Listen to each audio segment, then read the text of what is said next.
is? Well, that is the discussion that we are going to have this hour, and thank you indeed so much for joining us. My name is Bentro Njue. Lucy Moura will be my colleague. She is on the bottom right of your screen. She will be handling the sign language interpretation. Thank you indeed so much for joining us, for comments, suggestions, or even where you are watching us from.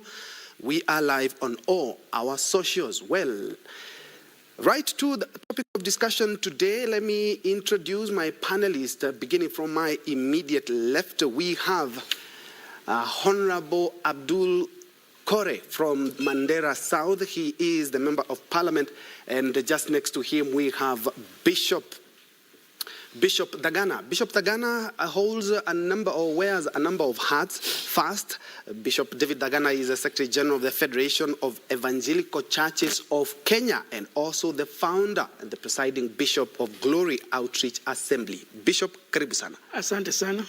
Well, even before we delve into this quite serious situation, I would like to pick your sentiments on the first day you heard about this. What came to your mind? Disappointment,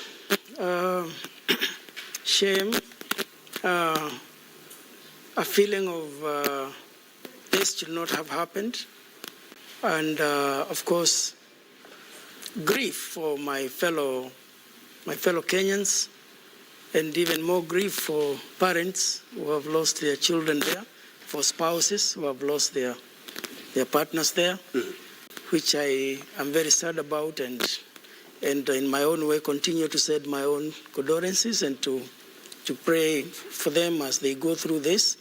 It is really, it's really heartbreaking. It's heartbreaking to go through what we're going through, and that is what came to my mind. And you do agree something needs to give? Absolutely, something, yes, absolutely. Mheshimiwa, this is something that has caught a lot of people unawares, including our security agencies. The head of state yesterday equated this to terrorism, and rightfully so, because of the radicalization that is currently being witnessed in Shakahola.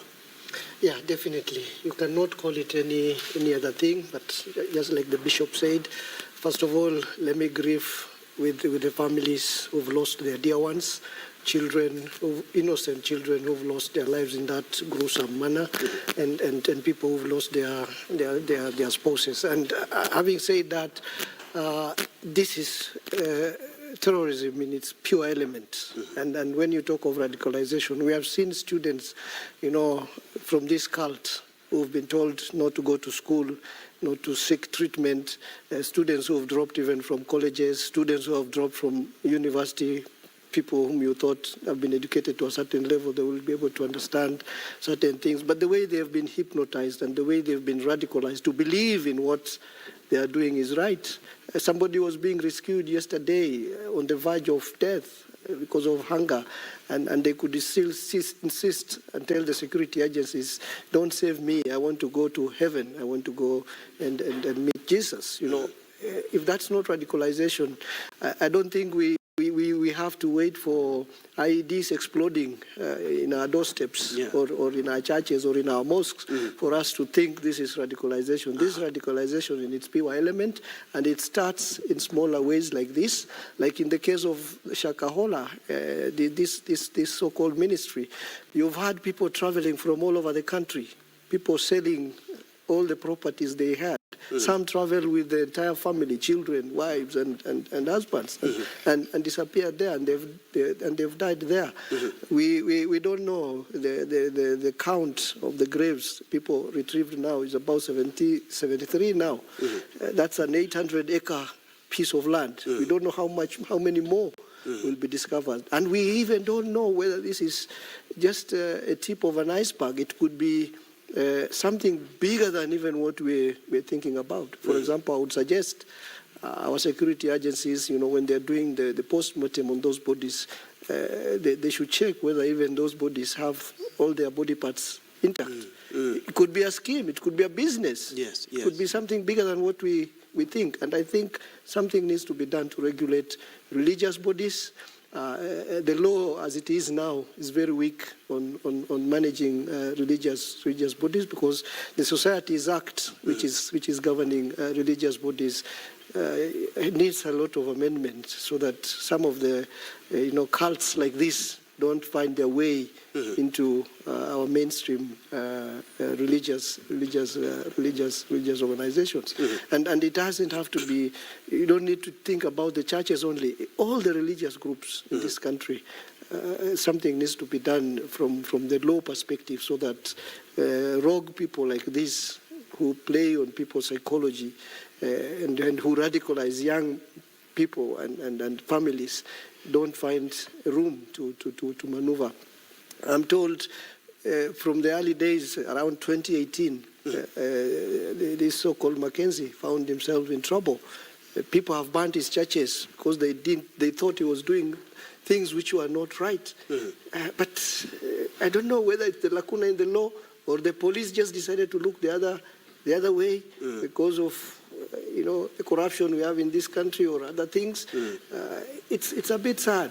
It's a bit sad. From 2018, maybe we would have saved lots of lives if the law would have acted with speed to act on such individuals. I totally concur, because yesterday at exactly 1 p.m. the IG, the Inspector General of Police, had an update which was reading 58 bodies. Now we are at 73, and the exhumation still continues. Bishop, the head of state yesterday, during the pass-out parade the Kenya prisons in Ruiru, said that we need to have an honest conversation.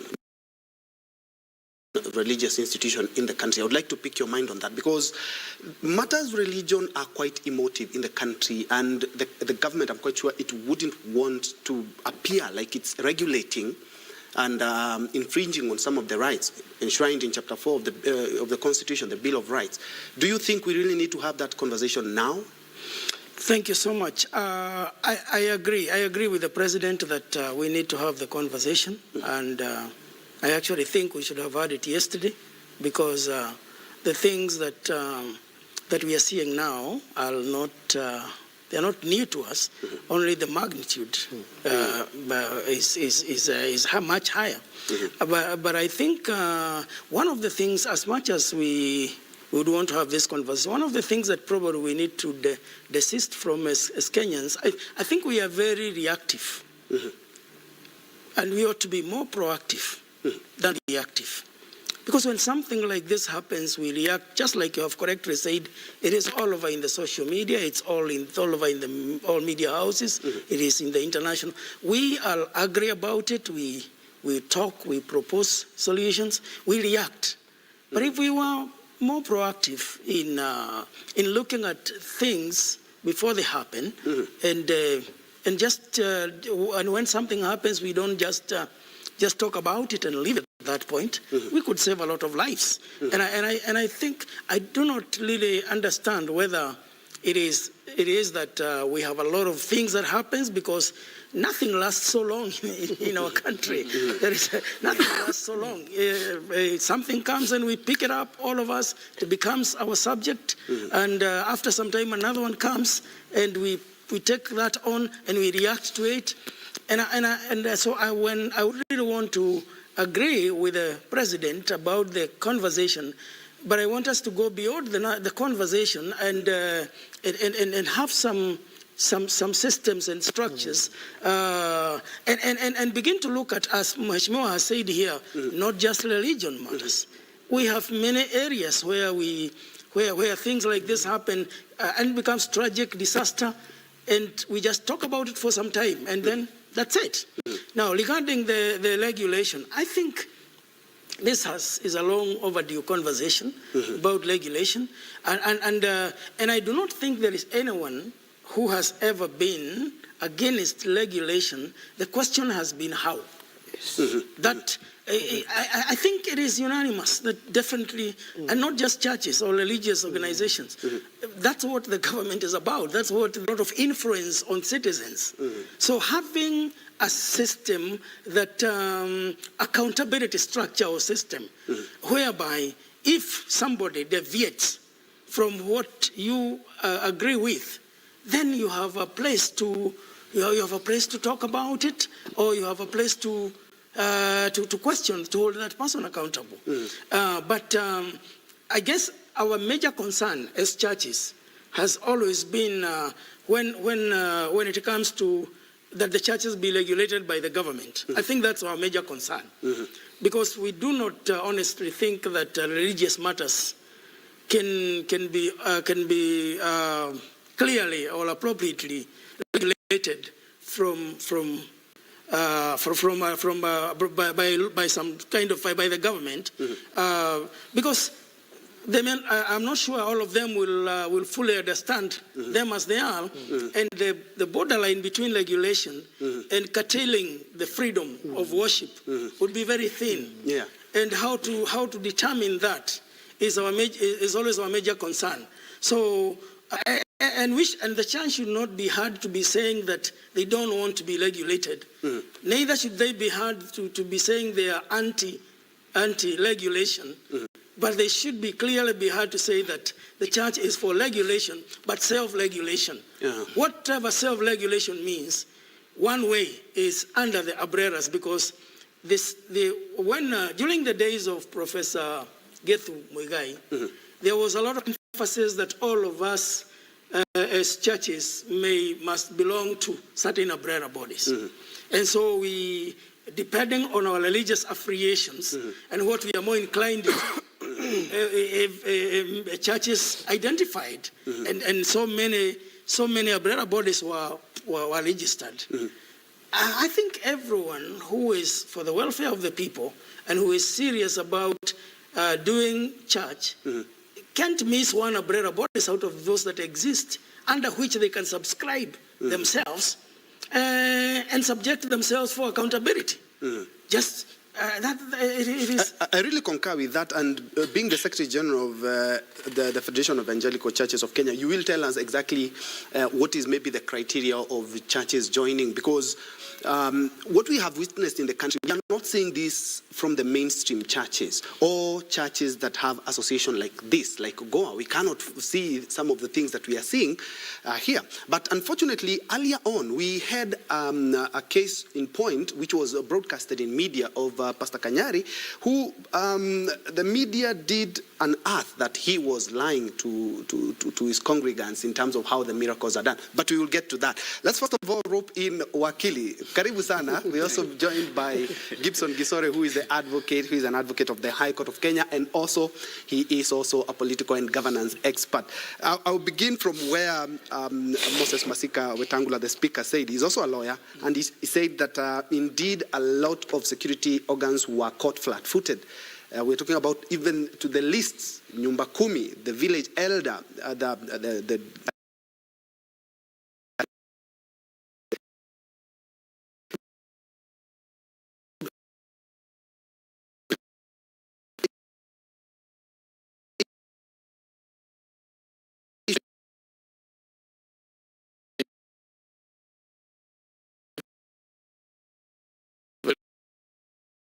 and I'm happy to join the panel here, and it's good I've come and found them doing their discussion. I don't know where to start, but honestly, from where you have thrown the banner to me, I would want to say that when I saw Moses, the speaker, Moses Wetangula, say that, I tended to agree with him. I actually shared this post on Facebook and said, I guess this is where we need to start. Because much as what I've heard Bishop say here is the fact of churches trying to regulate themselves, but from me, I'm looking at it from a different perspective. These are crimes. These are crimes which have been committed. We've lost 73 plus, and we're counting. This is murder. This is, I don't know whether this guy had burial permits to bury all these bodies. You can't be running a cult where you just have no law attached to whatever it is that you are doing. So to start with, from the point of government, I was really mad that I didn't see, had the president not spoken yesterday about it, I would have been worried that we are not safe. Because if the president or the leadership of the country cannot be able to address issues affecting people in such a magnitude, then we are doomed. But I think I want to thank the president for coming out clearly and saying that these are criminals who belong to jail. And that is actually the whole thing. It's appalling to realize that this particular Mackenzie pastor actually was arrested and released on a 10,000 bail. How? With all this, and I suspect he's even still free. I don't know whether they have arrested him. So these are things which are worrying. These are things that the local administration, starting from the Nyumba Kumi, starting from the chief, the assistant chief, even the neighbors, because that is condonation. You are condoning a crime. You know a particular crime is happening here, but you are just condoning it. We can't live a country where everybody will want to just decide to make his own laws and then go ahead and execute it. And then, you know, much as there's been an argument, I've been engaging with some people on social media. One of my friends believes that the pastor has not done anything wrong because his argument is that the Kenyans have assumption of being valuable. The Constitution can grant you as much, but not to the level that you end up losing life. At the point you realize people have lost lives, that changes. That totally changes. We have not seen any member of the family of this particular pastor die. You've seen the emaciated bodies of those kids I've seen in social media. Why will we be allowing such things to happen in our country? We need to move fast. There was the aspect which Bishop has said, where Gideon Munyiri had tried to, when he was the age, tried to do regulation, and I've seen Bishop struggle with the aspect of government not coming to regulate. But then there's a clear framework on that. The Constitution talks of public participation. There will be nobody who will come to regulate churches, but the government needs to have a platform. We need to start somewhere to rein in on these rogue people who are claiming to be religious, because religion is not meant to kill people. Religion is supposed to help people get to heaven, but not get to heaven through death or suicide, or telling them that you should stop eating, you should stop taking kids to school. That goes against everything that we believe in, that even what the Bible actually talks about. So these are very serious, critical issues. Churches can be able to continue to do whatever it is that they believe in, but within the law. In Rwanda, we had a serious conversation, the Rwandese had a serious conversation on churches. They decided that, I mean, if you're going to preach to our people, we need to know where you get your doctrines from. You need to subscribe to some, you need to have gone to some school. You can't you can't come from the bush. You start a church. And you started indoctrinating people on things which we don't know where you got them from. So let's first see which is the curriculum of the school you went to. Is the school approved? What doctrines do they believe in? Do those doctrines actually subscribe to what the Constitution says? So once we are at that space, we can be able to rein in on whoever it is that we feel is doing something contrary. We should have arrested all these crooks who are doing funny miracles, who are prophesying doom and trying to get to the mind, because religion is very powerful. Yes. And now the problem we have been through is actually the challenge I have. Our churches have become like political parties. You don't know which one is, every political party is promising to get you to heaven, but they do none of that. So we need to actually have a clear framework. That is, I think, my parting shot, that we need to have a clear framework. We need to get back to the bill and be able to look at the worries with the churches that, you know, at some point that the government will be coming in strong to rein in. There's no problem. There's what is called public participation. Let them come on board, be able to air their views, and then we have a clear-cut program or process or policy on how we should be able to exercise religion in this country. And of course, we're going to come back to the DPP, because whatever he said yesterday as well, he pointed an accusing finger to the courts. And I'm quite sure Kenyans are wondering exactly where did we lose it. But to hold the thought, Mheshimiwa, looking at what a few weeks back we were looking at the LGBTQ, which also blew up the country. And now we are talking about this.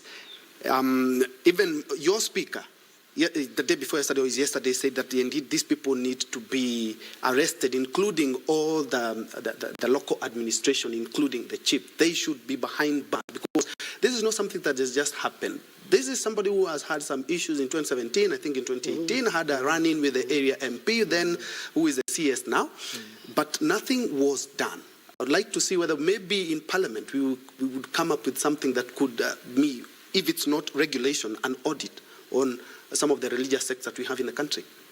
Yeah, definitely. I think I agree, and I had said it earlier. You see, the moment somebody like this, is arrested, and then is freed, and then, the public is frustrated to the extent that some of them, even in some villages in Kilifi, in 2018, burnt a few churches belonging to the same sect, from the frustration. So it means either our security agencies are corrupt to the core that they would look the other way when such things happen, or there's a lacuna in law which makes this guy, go scot-free every time he's arrested. And I saw a clip yesterday. I don't know whether it was a long ago clip or it was a recent clip, where he was saying he didn't even force people to come to his churches. Yeah. Trying to hide behind some kind of a legalist there, and I think I agree with the speaker that the security agencies in that part of the world needs to be held accountable. What happened? How come, like Wakili says, that a whole village or even neighborhoods, people are dying in their droves, and they are being buried, and in the typical culture of Kenyans, they watch and nothing happens.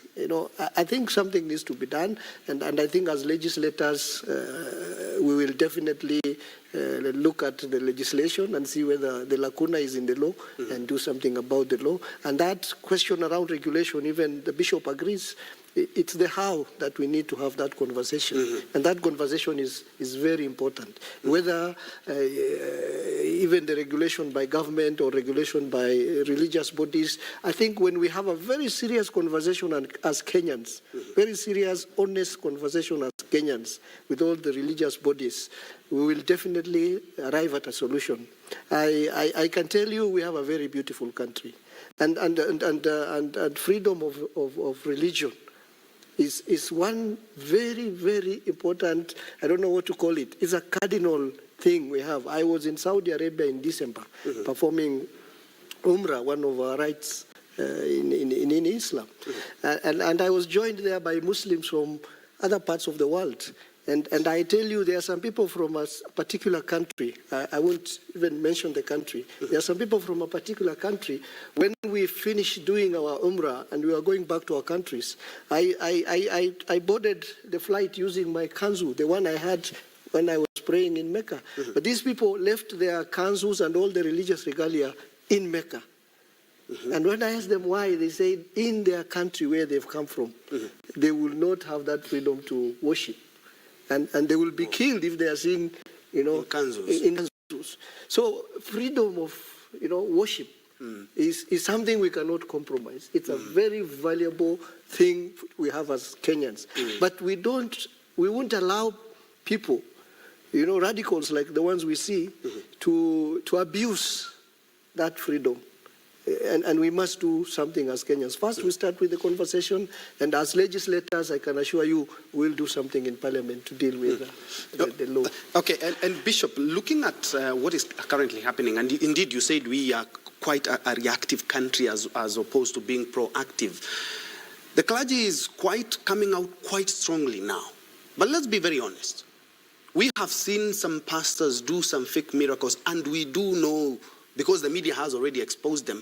But all of a sudden now, Pastor Mackenzie comes around. That is when now the country now is shouting on top of the roof. We know that there are some sects in the country that are not advancing the freedom of association and freedom of worship the way they should.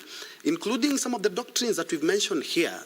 Case in point, the Kavanokia, where they do not want the kids to be in hospitals, they do not want any formal education, they just want exactly what they want. But this is happening as we speak. It's happening. We could be only scratching the surface as we speak.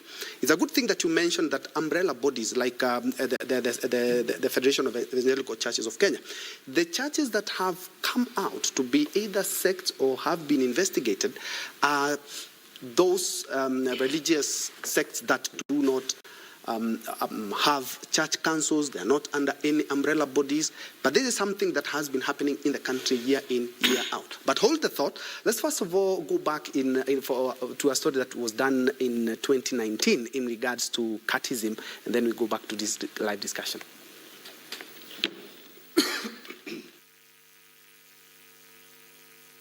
These photos and a letter are the only tangible things left as a reminder of the 4 children of Benson Mutimba.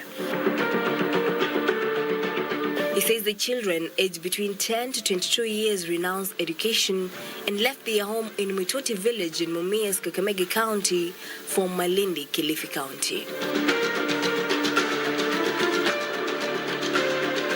Early this month, the eldest was pursuing an accounting course at Kiba Bay University, while his 3 siblings are pupils at Mumias Central Primary School.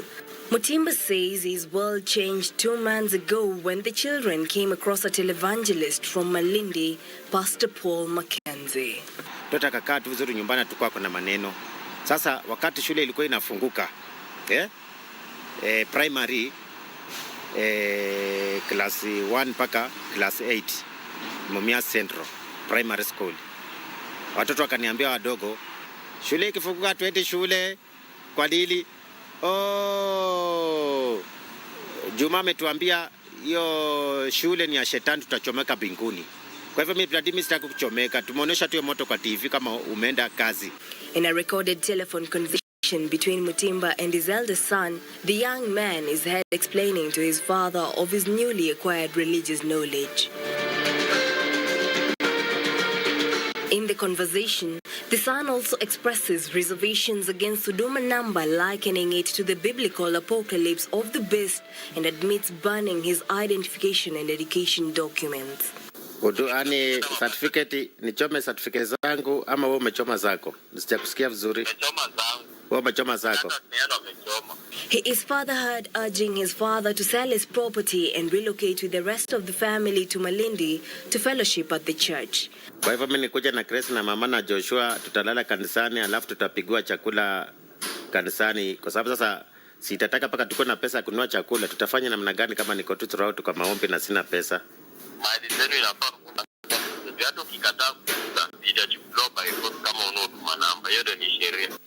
This one has a shape of a snake. Mutimba accuses Pastor Mackenzie of indoctrinating his children with false religious teachings. Na mimi nikamwambia, kwani hii kanisa tunaendanga ya PAG na hii mambo ya Mungu tunafanyanga sio hiyo? Asema hapana, hiyo kanisa, hakuna kanisa hapa yenye inaomba mambo ya Mungu kama sio ya pastor. Ya pastor ndiye apeleka watu mbingu, kwa sababu inasema ukweli. Uache kazi, Yesu hakuwa anafanya kazi. Uache soma, Yesu hakuwa anasoma. Uache kumeza dawa, na nyinyi mnameza. Kwa hivyo huyu ndiye anahubiri mambo ya kwenda mbinguni na dunia imeisha, Yesu anarudi. Kulingana na maandiko ya kwamba elimu haitokani na Yesu. Kwa hivyo tukafanya uamuzi wa kuifuata imani na tuachane na dunia. Pastor Mackenzie, who runs Good News International Ministries, has denied brainwashing Mutimba's children. Anaenda yule mzee huko Nairobi akizunguka kwa media, anazunguka mpaka kwa human rights, vile nilisikia akisema mimi nimeficha watoto wake, na ile hali watoto walitoka wenyewe kwao.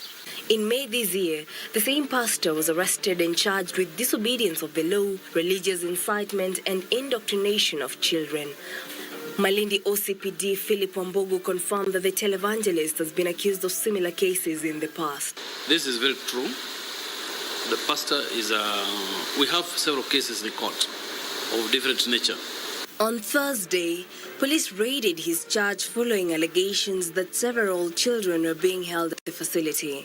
We went to the church of the said pastor, and we arrested a total of 11 children or people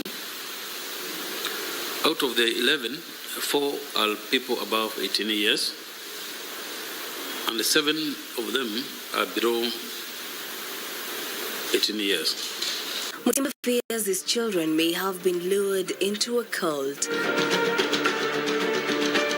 Kuna magendo inaendelea huko Malindi na serikali hajajua vizuri. Na kama serikali imejua, ni wachache wamejua.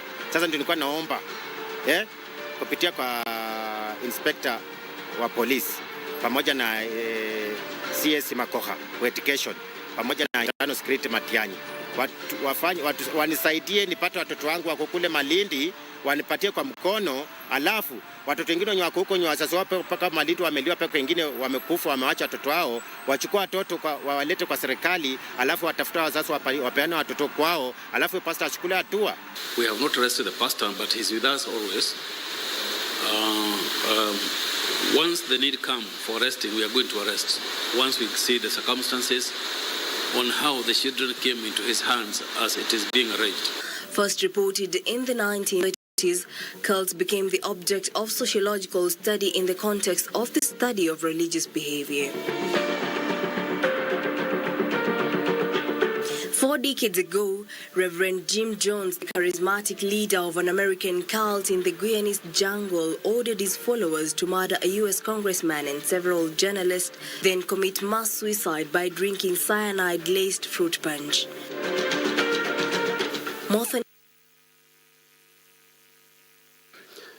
Very well, that is a report done by our very own Jackie Wambiru. That was on 27th October 2019.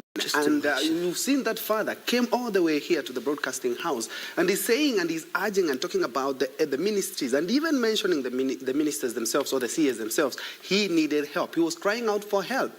Well, we've heard it. Bishop. Yes. Hosea 4 chapter 6 talks about... My people perish for lack of knowledge. Amen to that. Amen to that. Yes. And Ben. Yes. I think based on that, the kind of conversation that the president was talking about yesterday, I think we need to have a broader perspective of it, a wider conversation. Like I said when I was starting, yes, our biggest problem as Kenyans is just being reactive instead of being proactive. And there is always that thing that keeps us very reactive. You have just mentioned LGBT, that's what we had another time. And everyone was up to it. Now it is this. And this will go, another one will come. But before we let us be careful, and let us be careful not to react to the point of diagnosing the wrong problem and prescribing treatment. Regulation could be part of it. But when you listen to such a story, you see, there is more conversation that is needed beyond regulation. Because the first question you ask yourself, the parents of the children, like that one, he has come out, he has tried to seek for help. Why didn't he get help? Is that would the regulation of a church have helped that? If churches were being regulated, why didn't he get help? Now, number two, the churches that these people who have joined this cult go to, they probably belong to my church or somebody else's church, GOA or another church that is not a cult. Why didn't we teach them the truth so that they know the truth so much that when the fake comes, they can distinguish the false from the truth? So before we go to blame games and react and blame this and blame that, we need to look to widen the conversation and ask ourselves, what is it that I as a parent can do to ensure that I know where my children are going to, and before I blame somebody for brainwashing them, I have failed somewhere as a parent, and if I have taken a step like the one we have seen, whoever did not help me, who should have helped me, to the point of going to the media to ask for help, I believe that man came from a place where there's a system. Here we are talking of law and the legal systems. He came from somewhere where he would have helped. He would have received his help right at the grassroots before he came to look for it here. So the church, I have a responsibility to teach my followers the true, and by the way, there is only one gospel. Gospel is only one. And this gospel is about love, it's about life. Giving life is about love. It's not about killing. It's not about taking life. It's not about hating. It is a gospel of helping people grow and develop. It is not about stopping children from going to school. It's not against technology. It's not about denying people from going to hospital. But we do believe that you can be prayed for and receive the healing. And I would want us, as we have this conversation also, that we do not crucify the church at the altar of the cultism and cults. And we need to distinguish. Is it the church? Is it the cult? Is it the occult? This, to me, is not even a cult. A cult is a religious group that is indoctrinating people, leading them towards the wrong to become extreme.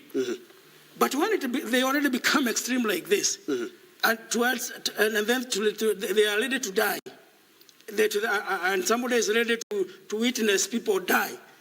When death comes in, that is occultic, that's satanic. That's satanic. And if we just react to something and just look at the solution in regulating the church and do not distinguish, we will not regulate the occult, we will not regulate the cult. We will be putting the problem where it doesn't belong to. If a rat comes to your house, Panya, do you burn the house? No. You don't burn the house. So when we have a Mackenzie or like of a Nokia, and they have come into a 99.9% of churches that are building the welfare of the people, the spiritual, the physical, the education, we cannot wholesale blame the church. We are investing a lot of money into Kenyans as churches so that they go to school. 13% of my budget in Glory Outreach Assembly is in education. 13% of the total budget. It is in GOA High School, which I have built with our own church resources in Kinangop. It is in the GOA Educational Center, which we have built with our own resources, the primary school. It is in Lodwa, in a village where the government had not even reached with education by 2004. I went there and found people who had never been to school at all and built a school. When I built a school, I am the one who came to the then, those days, Speaker of Parliament, Ekwa Ethro, and invited him to go with me to his own village called Akatman. When we went there, the first thing he said, kumbe nimekuwa nikipoteza kura mingi namna hii. Because it's a village that is unknown. So, we built the first class. Those days, CDF had not even started working. But when CDF came, because they found the church has built a classroom, we challenged them, can you also build one? And we worked very well with the Honorable Member of Parliament, John Lodepe, then Central, Thagana Central. We had a simple policy. You church, build one classroom, we build one. Employ one teacher, we employ another. Today is a full big school where there was no church in These are the transformations that are required and needed in the country, not telling students not to go to school. And that is why I've talked about a lot getting into your house, you don't burn it, and you forget to see the beauty and the money you spend building the house. People should open their eyes and see that the church in this country is investing a lot in education. Churches have invested in medical, they have hospitals. Some of the best hospitals in this country need rest, they belong to churches. But if we look at, because an occultic person has said, don't go to hospital, then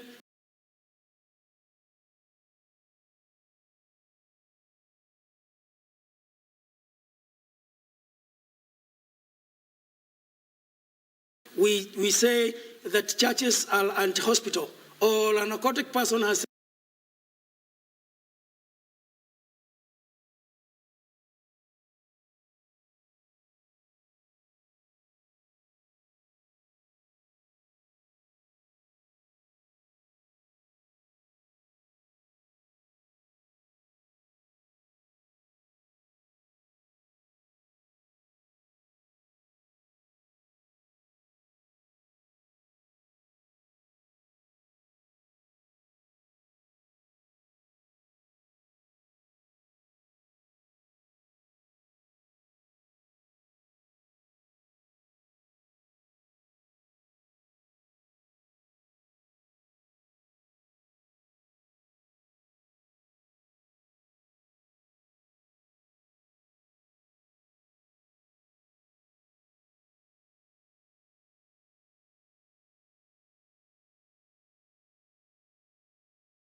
coming up with a media and some communication bill, which was very contentious.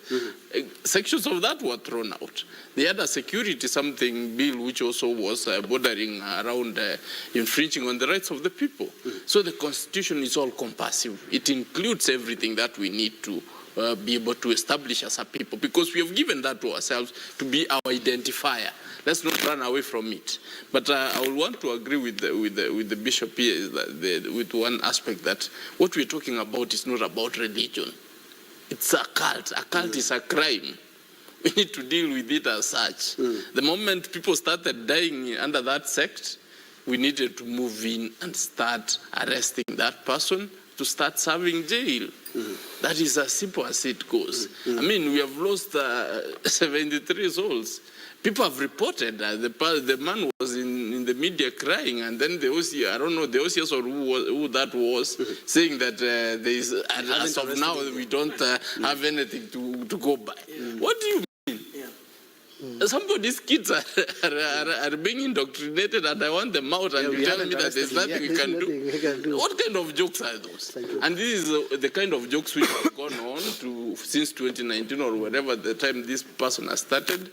I even understand at some point his TV station was shut.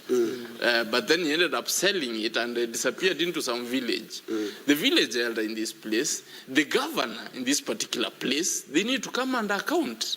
How did we lose people in your jurisdiction without your knowledge? That is how serious this thing should be. Buried. There are no burial people are being buried. No processes. Or complaints have been made. People have actually come to the media and said, we went there. We were told that if one of your own is in there.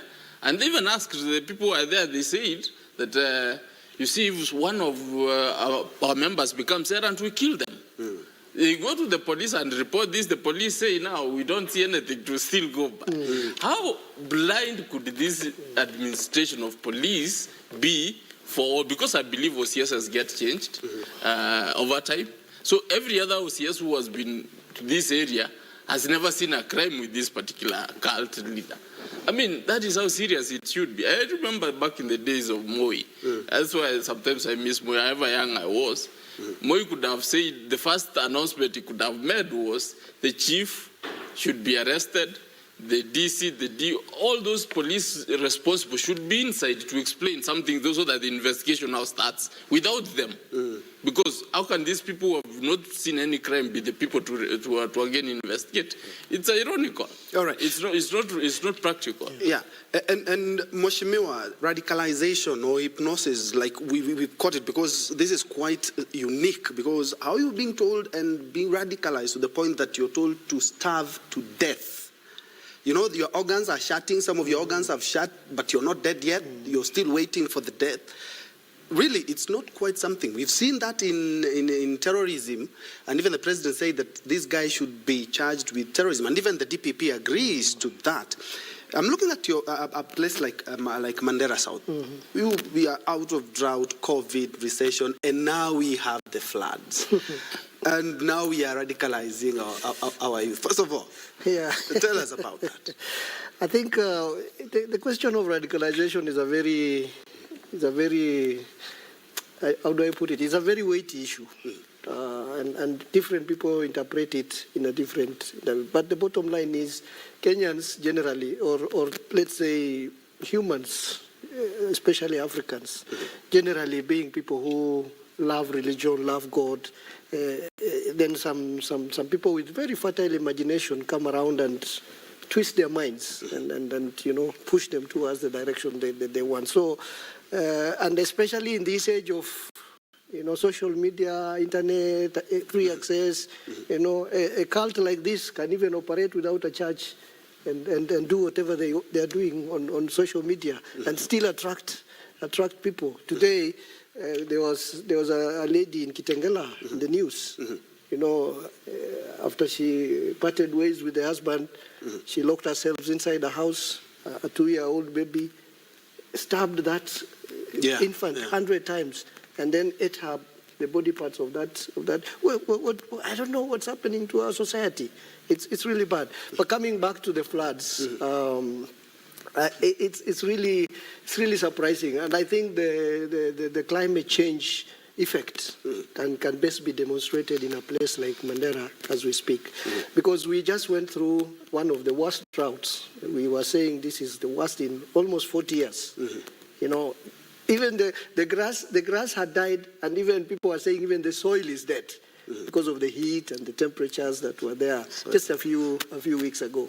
But now all of a sudden there's downpour, and it is flooding all over. Again, floods that they've never seen in history, you know. And this is actually the phenomena of climate change and a few other things, because people have destroyed, like for example in Mandera, we used to be surrounded by some hills, some mountains. And people have destroyed those hills and mountains and made construction stones out of those hills. Some of those hills used to be barriers for water that was coming to the town. Now they are gone. The whole place is flat, and some villages are in more or less like in a valley, and the floods have happened. Now in Mandera, we're actually grappling with the outbreak of cholera since January, since mid-January. It's just happened when we just recovered. We're just recovering from that cholera outbreak.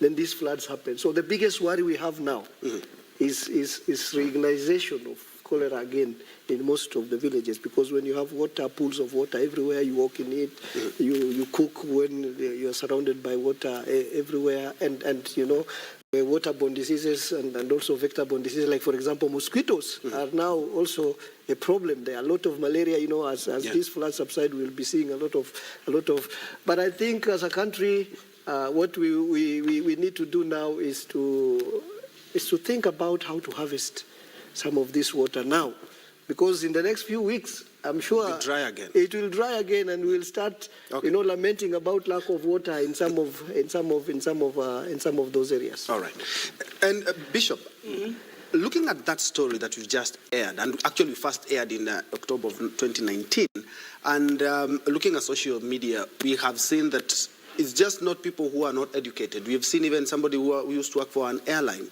sell everything, go there. We've seen people with university degrees, they just give up everything and they go, and that, more or less like hypnosis, because there are so many things that you can look around what is making somebody agree to something that if you tell me I'm not going to have lunch today, I'll have an issue with you, leave alone that I will starve to death. I'll have an issue. But they have that power, let me call it evil power, because if you are going to be telling your flocks that you need to starve to death, and they do exactly that, and you are not even starving yourself to death, or even your family is not dying, then something needs to give. What do you believe we should be doing now as a country? Because now we are being reactive, if you ask me. Ben, that's why I say strongly that, and Wakiri, I might disagree with me and Mheshimiwa, that the law may not really help us much as far as that is concerned. We need the church to regulate itself, whether it is through the umbrella bodies, which we started proposing right from those days of Borgeth Muigai, that we be empowered as umbrella bodies, so that people have something holding them accountable. And they have church councils or yes, where somebody can be called. Today, if we called Mackenzie to our umbrella body and ask him to be accountable, or we tell him, we saw Mzee complaining at KBC about his children. Can you tell us why this has happened? The first thing he would ask, who are you? He'd say, who are you? Because he does not. We are not empowered as umbrella bodies to do what we ought to do. And again, religion is powerful. It is powerful. We make choices out of it. You have talked about a lady who is educated. When it comes to the matter of religion, it's not much. It's not about education. It is a poverty of the mind as far as and the spirit as far as the spiritual matters are concerned. That is why when Karl Marx was saying that religion is the opium of the poor, he was talking about poverty in the pocket. Even in the mind, people can be poor in the spiritual matters. And that's why I'm insisting. let us, and I like the word that the president used yesterday, audit. I like that word more than regulate. Yes. Because regulate comes with a bit of its own concerns. Or audit simply means we need to know who exists and who is doing what. When we do audit for our organizations, we invite independent auditors. They come and blink an eye that is outside us. They tell us, here you are doing wrong, here you should do differently, change here, change that. I like that word because, but I'm also asking myself, didn't we have an office like where we take our returns at the end of the year that already knows, and we file our returns there with the societies, how many members you have, how many have been added. I thought that was a kind of audit. So I am seeing the problem is much deeper, and it is not within the regulation of the church. And we need to be corporately responsible. I need to be responsible as a parent. Schools are closed. Where do my children spend their time? Yeah. Mheshimiwa has said, even if we close those churches or religious institutions, there is a church here called online social media. So we also need to know, even if I have monitored where my children went in person, did I monitor where they went online? Did I monitor that? And one way of doing that is teaching values that people can help people distinguish between right and wrong, so that they grow knowing. And I go back again and say, those of us who have churches, we ought to teach people the truth so much. They know it so much that when the fake comes, they can be able to tell the difference. And the systems that we have, from the interior CS and all down to the Nyumba Kumi, also, they also play their part. Let me ask you, Ben, I belong to a registered church, yes? Killed somebody. That has nothing to do with the church. It has nothing to do with the church at all. I am still a citizen who is subject to the same legal laws and the same constitution. And that is why I'm saying we need to look at where did we drop the ball in a matter like this? Who dropped the ball and where? Because if we don't look at that and completely do our responsibility, parents, I am asking myself, why is it that we are not having people coming to, or not even now? Why do we have people saying their members are lost or they are missing? 73, do they live in an island? How comes that their family members, nobody has been following where they are or what is happening? Even the local administration. Even the family itself. Yes, the family, the local administration, all the people who, if I'm going to do a business where I own 800 acres, and I am doing it in your area as a chief, or you should know me. Or even the Mheshimiwa, if you ask him, anybody doing a business in 800 acres investment in his area, he should know who this is. Where did we drop the ball?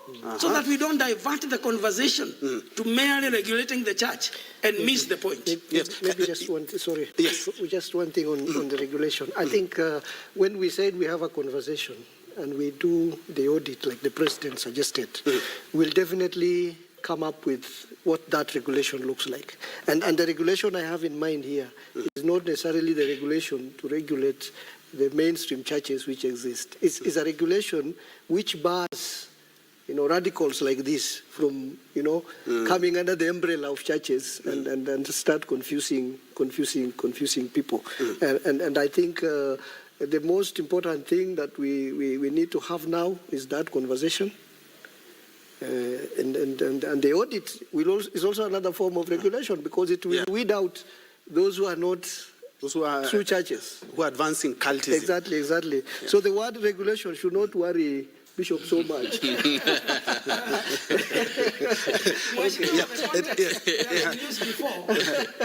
Didn't really mean the same as audit. Okay. We can go to this language later.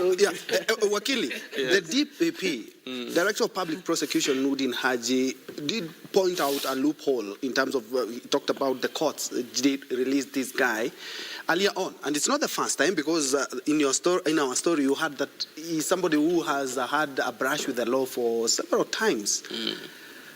I'd like to pick your mind on that. Yes, I think the DPP is just scapegoating. You know, sometimes people blame the court so much. Let me try to defend them for once. You see, the court work with evidence. You are accusing me of 1, 2, 3, 4. You should be able to bring watertight evidence to actually demonstrate. The people who bring the cases to court, it's actually the same DPP. It used to be the police, but now the police investigate, they give to the DPP to go and prosecute.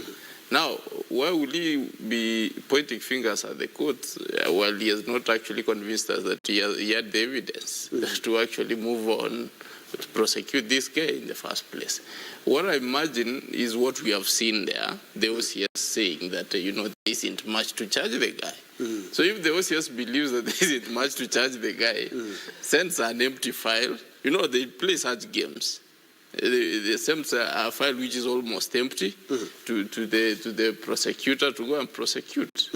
The prosecutor will be prosecuting, they will be saying, we are still looking for evidence. That evidence will never come.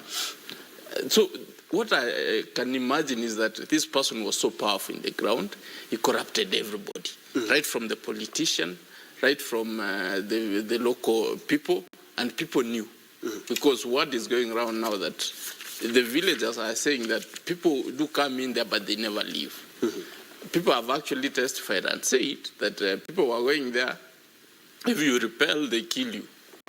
There's even some rumor that this man was actually involved in organ trade, which is a very lucrative business and a black market business. So that explains it all. So it means he had a chain of people, he had oiled their arms. And that's where you can see a very complacent OCS saying that, a man complaining in the media, there isn't much to go about to go and rescue his kids. That is serious complacence on the part of... So there is everything to use to prosecute this person. Let the DPP know to stop scapegoating. Let him do his job. Let him order. Actually, we haven't seen him give any order since 2019. And I think he was in power from as long. He has never given, because he has to do a letter and say, please investigate this. He has never done that. Why would he start now blaming the courts while he's not done his part? So clearly, everybody should do his job, not try and toe the line in this and be Indeed. Mheshimiwa, 1 minute as we wrap up. Yeah, I think, as the Bishop had said earlier, it's time we stopped being reactionary, because when a snake has bitten you and the poison has gone into your body, it makes little sense to look for a stick to kill that same snake. You need to prepare to kill the snake before it has bitten That's a good one. And Kenyans need to be serious on this matter. Let's put emotions aside, and we have a very serious conversation as Kenyans so that we save the coming generation. Bishop?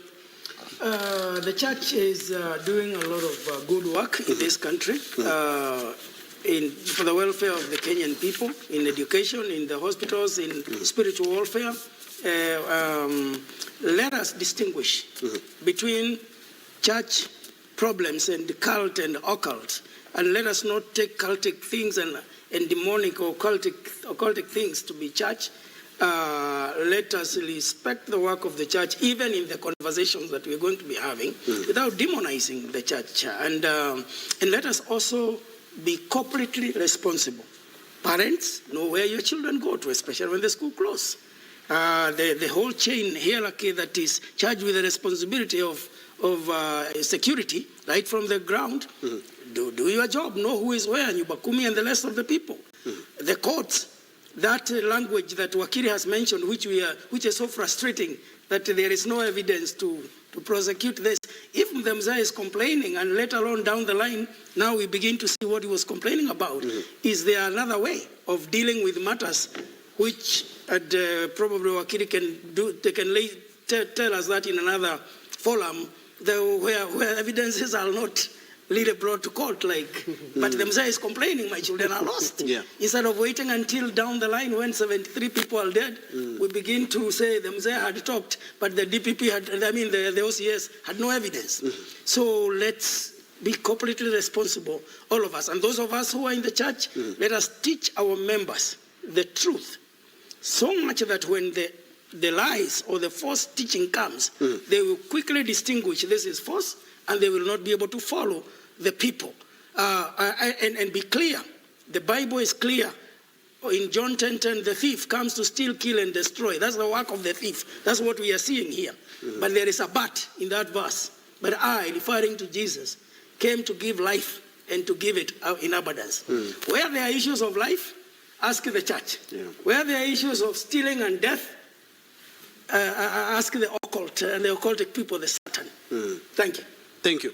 Wakili. Mine is really to die with the security organization. There is this belief that, or this saying that the government does have the long arm of the government. Where was this? Where was this long arm? I mean, we cannot be able to be dealing with the bandits, with the military in our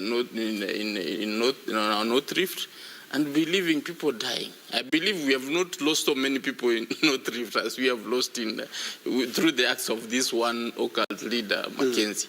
So, what I expected also the president to say is that he needs to audit the system of governance in that local place and know whether really the law applies, because this man seems to have been practicing his own law, took people into his farm and decided to kill them.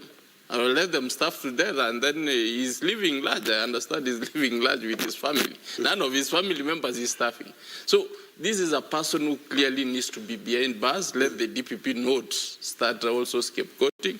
We need to have the long arm of the government act so that we can give assurance to Kenyans that there exists a government. Because as it stands, I don't think there is any form of government in that particular place. Thank you, indeed. Well said. That has been Gibson Gisore, who is an advocate of the High Court of Kenya and also a leadership and governance expert just next to him. Thank you indeed for gracing us. We have been having Bishop David Thagana, who is the Glory Outreach Assembly founder and also presiding bishop, and also he is the Secretary General of the Federation of Evangelical Churches of Kenya, laying it bare.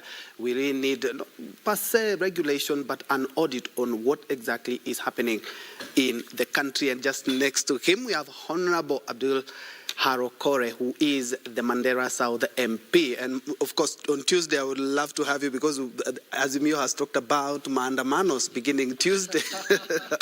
I think that will form another discussion, because right now, all the discussion, we are always doing something that, like the good bishop said, that we are more reactive, but we should be proactive. And on the second hour, we are looking at affordable health care and maternal health care. We will look at a number of issues. By the way, yesterday, the head of state did launch, let me say, quite a medical field that's new in the country, because they're talking about is going to be reducing the cost of cancer treatment from 2 million shillings. It's a machine, it's called a cyber knife, from 2 million shillings to 350,000 shillings. Well, that's a game changer. And where are we exactly on the universal health coverage? That discussion coming up next.